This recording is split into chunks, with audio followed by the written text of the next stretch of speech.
Hello and welcome to this special discussion on The Wire. Our guest today is Mr. Arun Shourie. He needs no introduction. He's a former minister with the NDA government, but we journalists remember him more fondly as a feisty editor of the Indian Express, and also as a journalist who practiced adversarial journalism and who challenged the state, the government of the day, whether it was Indira Gandhi's government or Rajiv Gandhi's regime back in the 80s. So we have him with us today to talk about the state of Indian media in particular and other institutions as we see them today under the present regime. Welcome to our discussion, Mr. Shourie. So I have heard you on several occasions in other TV channels really lament the falling standards in the way media is covering events and in the way media is treating the powers that be. So could you tell us, where does this anguish come from? Well, it's not so much anguish as great disappointment and some anger also, because I believe that if you look at the mainline media, it's called the national media, actually it is the provincial media of Delhi. Yeah. This media is certainly now in its last gasps about doing anything in the public interest. They are really becoming mouthpieces of the government, and they were not as much in the UPA time because they were not afraid of UPA. Yeah. Now they are bribed by advertisements, and at the same time there's a pervasive fear among the senior journalists, at least, who meet me and whom I meet. What is the source of this fear, sir? I think it's What's your guess? It is a systematic attempt by it is the Gujarat model extended to Delhi. It's a systematic attempt by the rulers to frighten the journalist. For example, a senior editor told me, we were meeting and there was a third person, and he said, "Sir, now they will know that we are together." How? Sir, no, they follow our mobiles. Okay. As to where our mobiles have come together. Okay. And now, whether they do it or not, that a senior editor of a large paper should be feeling this is testimony to the state of affairs. Yeah. So do you think it is this fear which has resulted in the media virtually withdrawing itself from covering very critical issues, and the latest being the death of a judge, the family members of a judge who presided over a CBI court looking into the case of Amit Shah and several other police officers in a fake encounter case. The family members have come out to say that they virtually saying that they want an inquiry because he died in very mysterious circumstances, and they do not believe that he died of a cardiac arrest. Now, the Caravan wrote about it. The Wire also followed up, and now former Chief Justice of the Delhi High Court AP Shah has said that this should be inquired into by the judiciary suo moto. What do you think of that? I think there are several points in this. First, yes, that they have blacked it out, and it is not to begin with. The story was given to one of these national news magazines because that's where the journalist worked. Yeah, 7-8 months ago, yeah. Yes, and they held it up for 7-8 months and then told him, no, we can't publish it. Yeah. That itself speaks to you about the national, so-called English national media. Second is that then the story is brought out in a very fine decision by the Caravan online. And the Delhi papers, not one word. And on some tweet of this Rahul Gandhi about his dog tweeting, that gets so much coverage. Yeah. And this, that and the other. So it speaks to this fact that you have been instructed, raise other issues, don't focus on the issue that we don't want you to talk about. Every time some big event happens, which may be of embarrassment to the government, by the evening, something must go out some instruction or some suggestion that no, cover this particular issue, highlight this particular issue, because next morning that's the issue that is highlighted. And similarly in these TV debates, some idiotic meme, this what you call these tweets or something, becomes the subject of discussions on different channels, and the main story of national importance is blacked out. So do you think this is happening because of a general decline in overall in institutions, and media is also considered, well, a pillar of India's democracy. Now, how would you compare the situation today from the time when you were editor of Indian Express, and how would this have been treated at that time? Let's say the judge's case, a death of a judge in mysterious circumstances. Oh, certainly the Indian Express would have led with the story. Okay. And if it had got a whiff of it, it would have followed it and continued to follow it for 9 months till some conclusion was reached. There is no doubt on that. And that was primarily not just because of us journalists there, but because of Mr. Ramnath Goenka. He was very concerned about these matters. And certainly, he always felt, he used to always tell me, certainly, nahi, abhi judiciary hai. That was his final, source of strength. So, it would have been followed up. But I think there are now several changes. One is that there is an ideology in the press, and our friends Samir Jain and Vinit Jain were the pioneers in this ideology, that no, we are not, we are in the infotainment business. We are in the entertainment business. So that could be the beginning of the decline. I think they were the sort of initiators of it. And then Mr. Vinit Jain at some interview, I remember saying that, no, we are in the advertising business. Yeah. To the New Yorker. Achha. And that the news is really the material that is used to fill in space between advertisements. Now, if this is your attitude, or if this is what you flaunt your attitude to be, then the consequences will be very grave for the country. And unfortunately, everybody, if you look at Hindustan Times or other papers, they are aping that model of Times of India rather than being different from it. So I think that is one reason for it, this ideological reorientation. Second is that many of the bigger newspapers and channels have now been bought by big corporates. And their tails can be pressed at many points by governments. And in any case, they are a part of the establishment. They don't want to rock the establishment. It's not an adversarial relationship between the government and them. They are partners in ruling India. And sometimes that partnership is couched in nationalism, a new kind of new India nationalism. Yes, and it has nothing to do with nationalism. Nationalism today is a word that is used only to browbeat others and put others on the defensive. And actually, if you see the way, what you were saying about the general institutions, the way institutions are being destroyed is the greatest anti-national act that you can think of. Because how can a country like India survive without institutions? Can you elaborate on this, sir? Because aapne kaha tha ki during your time, when you invoked Ramnath Goenka, you said you always had this level of comfort that judiciary hai. Agar humse nahi hua to judiciary bacha legi. No. Okay, that if we are assaulted, there is certainly, but we will be able to go to the judiciary. That was the point. But today, if I've just finished a book on the judiciary, sometimes you get very brave judgments in the interest of the institution itself, as in the rejection of the government's ploy to get the power of appointments and transfers back in the hands of the political executive and the political class. That was struck down by the Supreme Court.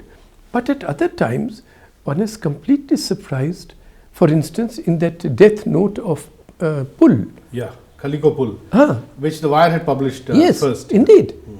And what happened, and Prashant Bhushan and others were arguing for its being taken up. Similarly, the Sahara Diaries, in which the name of the payment, which employee of Sahara has made a payment, to whom, when, where, is all recorded. Now you contrast the summary rejection of these things by the Supreme Court with what it has itself said in the case of the Hawala diaries. No, they must be investigated. Eventually, the cases were dropped. They were, what do you call, the accused were discharged. But the investigation had to be done. So, even the executive did not fulfill its own responsibility of at least doing some minimum tahqiqat investigation. No, the judiciary did not ask even for that minimal thing. Yeah, minimal thing. Yeah. So that is the surprise. So that means that very often the outcome now depends, even in the Supreme Court. And I say this with great respect because the Supreme Court has been the dike thus far which has protected the freedom of speech and many other liberties. But now it seems that the outcome of the case depends not so much on the facts or even the law, but on which bench your case may go before. What is called forum shopping. No, forum shopping means that that the accused has deliberately tried to do one thing or the other. Here it is, that let us say it is a random go. Even then the outcome seems to depend on that. And sir, how do you, again... And therefore, I think that we have to see that the Indian system has depended upon checks and balances. Sure. Rajya Sabha vis-a-vis the Lok Sabha. Therefore, the tenures are different, the elections are different, 1/3 of the Rajya Sabha retires every 3 years and so on. That has now gone. And it has been systematically undermined, for instance, in that thing about Aadhaar being a money bill. Yeah. So you declare certain things to be money bills and therefore you make the Rajya Sabha irrelevant. Other bills also have been declared as money bill and to avoid taking it to Rajya Sabha. Rajya Sabha, yes. So that means your 1/2 of the parliament is just being set aside. Second, and this winter session, the entire parliament session has been postponed. But that's the Gujarat model. You see, I'd like to say something on that. But the point being that all state assemblies have now been reduced to 3-day sessions, 4-day sessions, 10-day sessions, जिसमें 2 holidays आ जाती हैं. And the parliament is now, you are being accustomed to look upon parliament as yet another state assembly. You think this is very serious, right? Of course, and it is the Gujarat model. And the problem is that we are today very surprised at the undermining, let's say, of educational institutions. What types of vice chancellors are being appointed and what types of things are happening, what types of curricular changes are taking place. Why? That's exactly what was done in Gujarat. You go to the MS University in Baroda, where Sri Aurobindo taught, and see its condition today. Similarly, in other educational institutions in Gujarat, we are surprised at the fact that the cabinet has been rendered into a rubber stamp. Well, that's the Gujarat model. We are surprised at a coterie around the Prime Minister ruling the whole place. So extremely centralized but that was the Gujarat model. Administration. Yeah. That was the Gujarat model. We did not study the Gujarat model and therefore we are today surprised. Sir, here I want to ask you one question here. Since you've seen both Indira Gandhi and now Narendra Modi, often writers and intellectuals, journalists are drawing comparison between the two. One comparison they draw is both were highly centralized and both in their own ways undermined institutions. How would you compare? What difference would you see between the two? Yes, Mrs. Gandhi began the undermining of institutions. That is her lasting legacy. But I think there were several differences between them. One was that in Mrs. Gandhi's time, there were strong civil servants who could stop her. And she listened to them. And if you read Jairam Ramesh's essay on Mr. P. N. Huxer and his relationship with Mrs. Gandhi, how he opposed her. And he was her principal secretary. Similarly, if you read Mr. P.N. Dhar's book, when he becomes principal secretary, of the advice he gave her, he has written the entire account of that and how he would check her. Today, there is nobody like that. That is one point. I think the second point is... You mean the absence of an enlightened bureaucracy? Of an enlightened and independent... You see, you are supposed to be civil servants, means that you are servants of civil society. And allegiance to the constitution. Yes, but here these people have become very civil servants. So, okay. And the second difference between Mrs. Gandhi and Mr. Modi, I feel, is that Mrs. Gandhi, having grown up during the freedom struggle, having grown up in Panditji's household, had inner restraints. Yes, she imposed emergency. Yes, she put a lakh of persons in jail. But she was remorseful. I heard this from none other than Mr. J. Krishnamurti himself and from Mr. Achyut Patwardhan, who, as you know, was very close to Mr. J. Krishnamurti at that time, along with Popul Jaika. How much anguish Mrs. Gandhi expressed, almost to the point of tears, in front of J. Krishnamurti, in regard to what she had done or had been forced to do according to her own reckoning. And therefore she sought legitimacy, that when the movement was dead, in January 1977, she announces on the 18th that she will have elections. There was no compulsion in the So remorse is another difference. You're saying yes. There was remorse, then the remorse... Then it is remorselessness. Doesn't seem to be any remorse now. Not only seem to be, there is no remorse. This is one of the three features, characteristics of these leaders today. Excessive view about themselves, therefore a diminished view about others, therefore no compunction in oppressing the others. Second, the instrumental view of everyone, of every occasion, of every idea, कि इसका मैं क्या प्रयोग कर सकता हूँ. And third, remorselessness. Therefore, they are not sorry. And the final thing, I feel that Mrs. Gandhi... Like there's no remorse about the way demonetization hurt absolutely. The informal sector, the poor people, hit them in their... and derailed the economy, and that it was an absolutely idiotic idea. But actually there is a further point, and that is that Mrs. Gandhi did say things which were not correct. For instance, कि JP's movement पे एक foreign hand है. But today, falsehood has become the hallmark of this government. Absolutely the hallmark. And in fact, it has become one of the emblems of the power of the Prime Minister. You see, if I speak a truth, Gandhiji says something truthful, and others repeat it, well, it is his great moral influence. But if X says something which is absolutely false and makes his cabinet colleagues repeat it day in and day out, and go out to state capitals and hold press conferences repeating that falsehood, in his view, that is power, that is control. And that's what's happening today.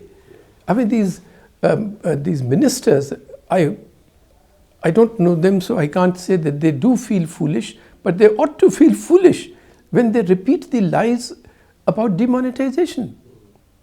But abhi dekhiye, till December 20th, I mean, you would know these dates better than I do. I think till December 15 or 20, the Reserve Bank every evening will tell you from data from all parts of India. It suddenly stopped telling us. They tell you how many notes have come back. Yeah. And after the 31st, what is this Patel doing?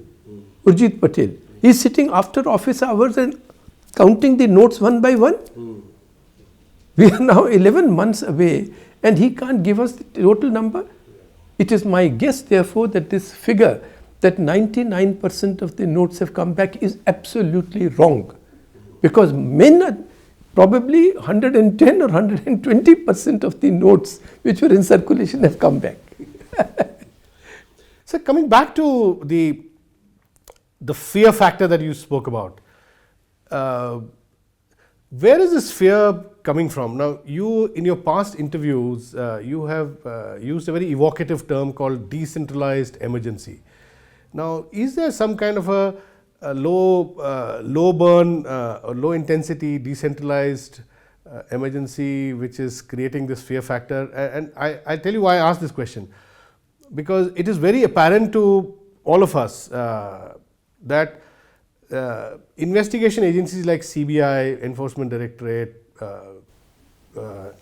Income Tax, they are being used for political purposes. For instance, if you see opposition leaders, second level leaders also, who had been targeted for income tax violations or ED investigations against them, when they join the BJP, everything is over. Yes. There are cases like Mukul Roy, absolutely. and there's Narayan Rane, absolutely. against whom there was ED investigations, and there are similar cases where you see it in Tamil Nadu politics. Yes, Karnataka. Yeah, Karnataka.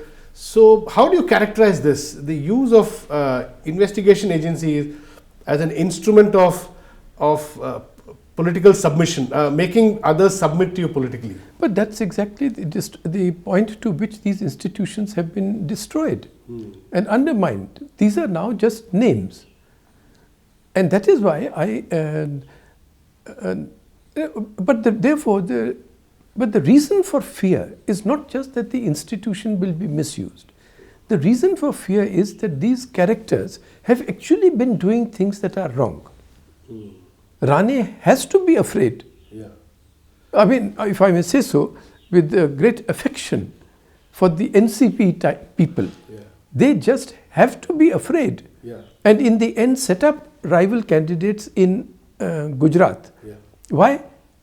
Because Ashok Pawar, kya naam tha jo, that irrigation minister? Yeah, Ajit Pawar. Ajit Pawar, then these airports, then there's inquiry, facts about those merger of Air India, In fact, when they came to power, they said they'll investigate Ajit Pawar for irrigation scam. Yeah. And nothing is happening. Yeah. So, you see, they are afraid, they know what they have done, therefore they are afraid that these people will use the agencies. And second point is that there is no limit, there is no compunction, no shame in using the institutions for such purposes. This is the new thing, you see. Mrs. Gandhi talked of a committed judiciary, or Kumar Mangalam talked. But the fact is that they did not go beyond a point. Today, there is no limit which the present rulers will not exceed. So you think there's a committed investigation agencies? Oh, of course, yes. They have themselves said we are a caged parrot. They are, actually they are snakes. Yeah. And today, Mrs. Shourie, I want you to respond to this. But if I may say two things, that this fear of agencies and so on is most marked geographically in Delhi and in the north of India. If you go farther, the farther you are away from Delhi, the less the fear.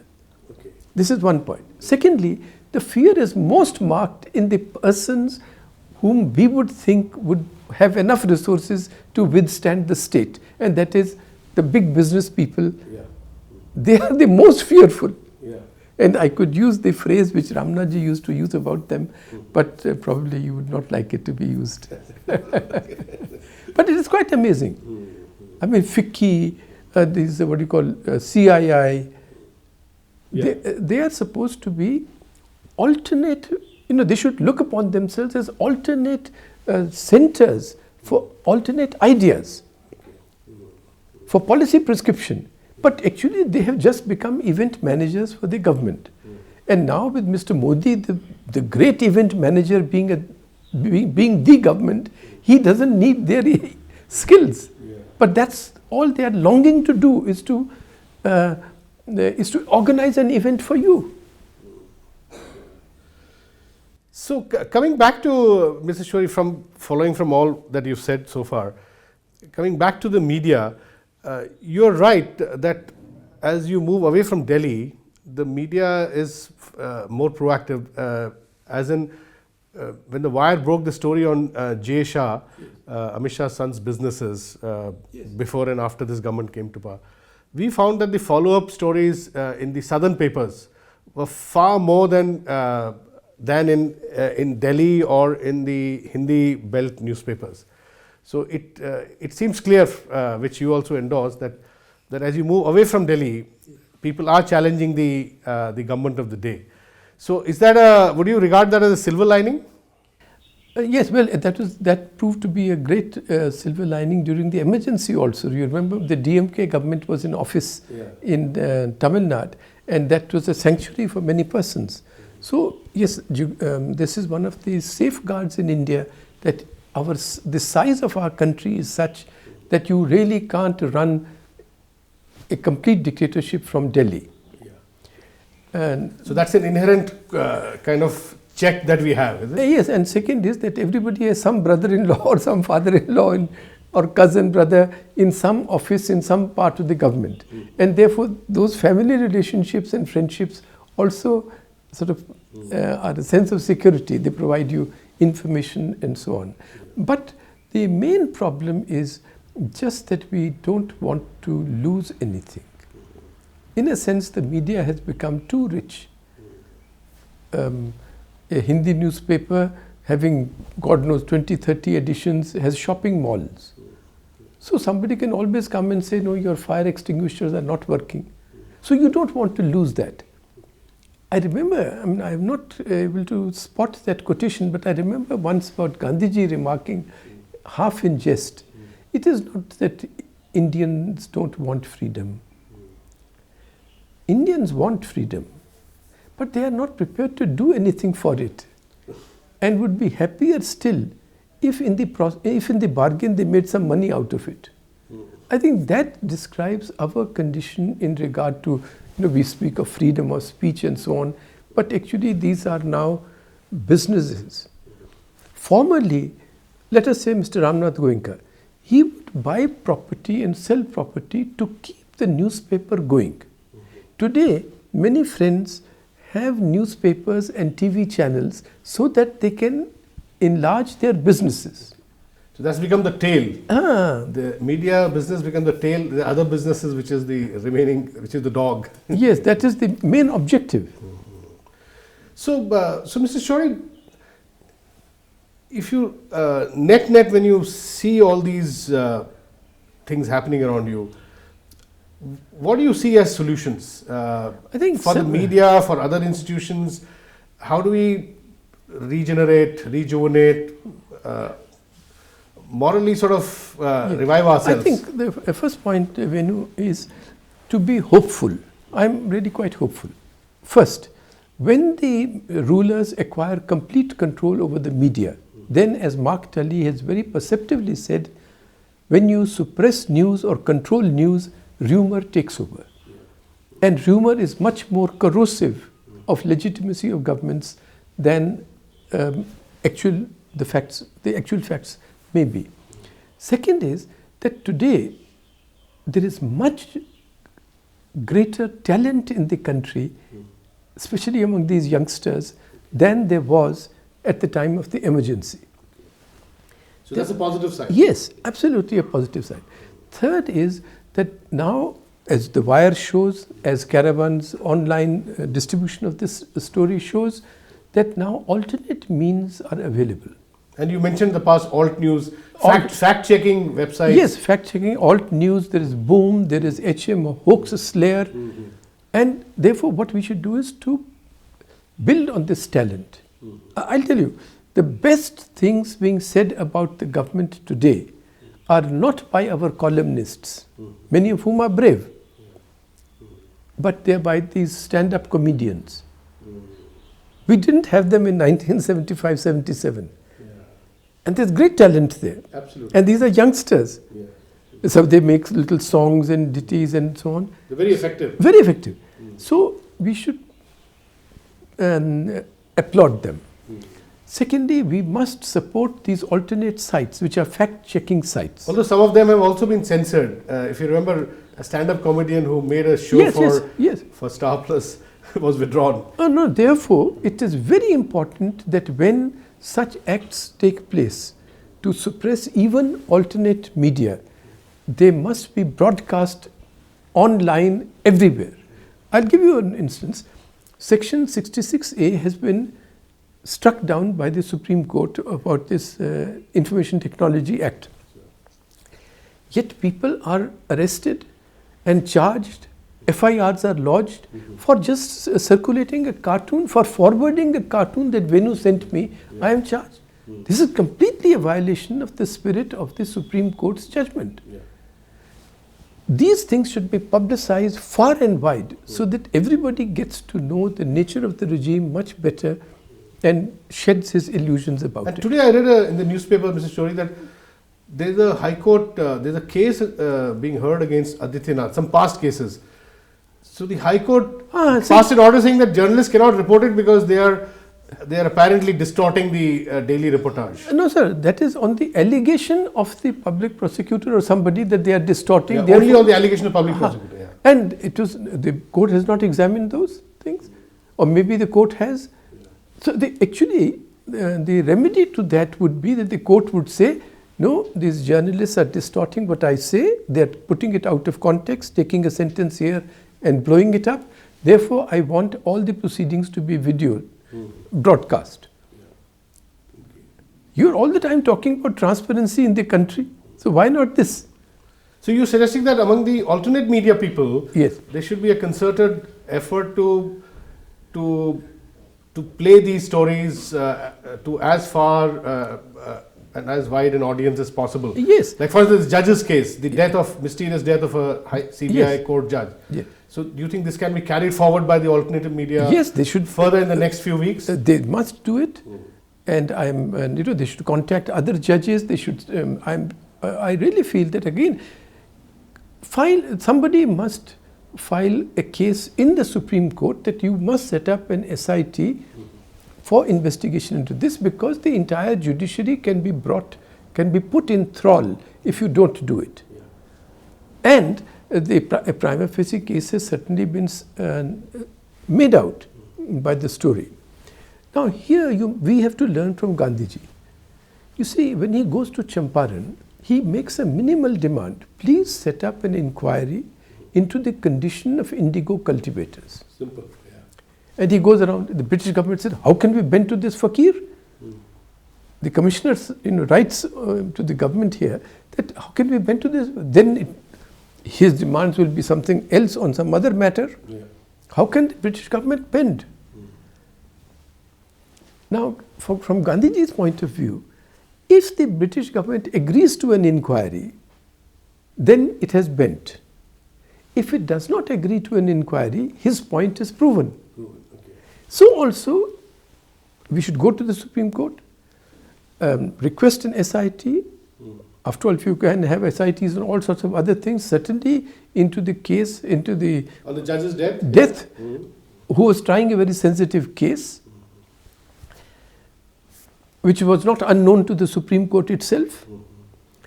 So why not in this? Now supposing they say yes, then you have achieved an objective. If they say no? No, then you have proven the point about the judiciary. But I would suggest one thing else. I think, there is a sort of what you call schizophrenia in Indian public discourse. Every time something happens in a state, Vyapam scam or something, everybody shouts, "Nahi, there should be a CBI inquiry." Yeah.